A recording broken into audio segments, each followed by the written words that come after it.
Lidi, já vás vítám u dnešního videa a dnešní video bude jenom taková rychlá informačka, proč tak dlouho nevycházely videa.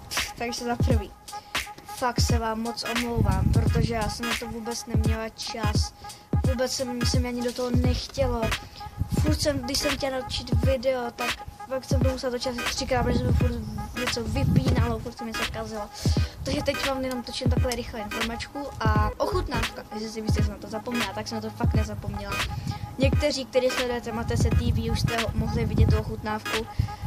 Je to na kanále, který vám dám sem a prosím, pište mi do komentářů, jaký další video byste ode mě chtěli, protože já fakt nemám vůbec žádný nápady, který jako bych měla natočit.